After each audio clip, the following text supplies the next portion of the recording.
On lui avait répété encore et encore. Quand le soleil se couche, le fleuve ne nous appartient plus.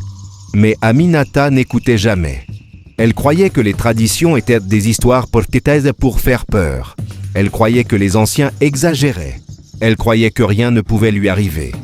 Cette nuit-là, le fleuve lui a répondu. Cette histoire venue d'Afrique de l'Ouest n'est pas une légende vide. C'est un conte transmis de génération en génération. Reste jusqu'à la fin, car cette histoire ne parle pas seulement d'Aminata. Elle parle de nous tous.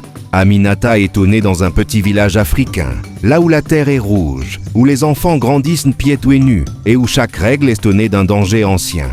Mais très tôt, ses parents quittent le village pour la ville. Là-bas, Aminata grandit entourée de bruit, de lumière et de confort. On lui donne tout. On ne la corrige jamais.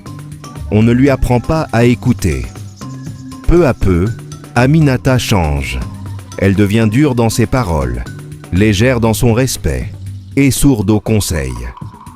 Quand son comportement devient incontrôlable, son père prend une décision difficile. La renvoyer au village, chez sa grand-mère, Nafissa. Nafissa est une femme respectée, une femme qui connaît les histoires des ancêtres, une femme qui sait que certaines règles ne se discutent pas. Mais Aminata arrive au village avec l'arrogance de la ville.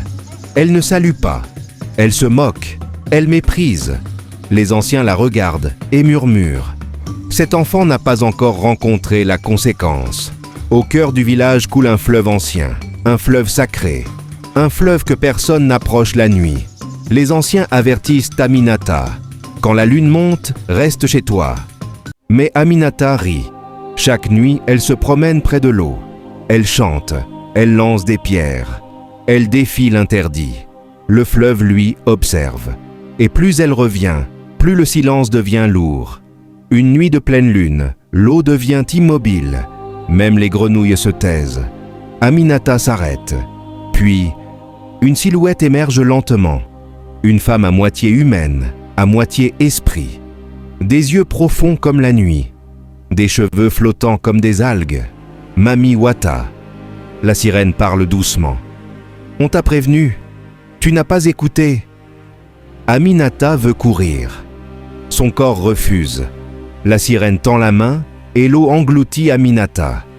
À l'aube, les femmes du village trouvent le corps d'Aminata flottant à la surface. Elle respire encore, mais elle ne se réveille pas.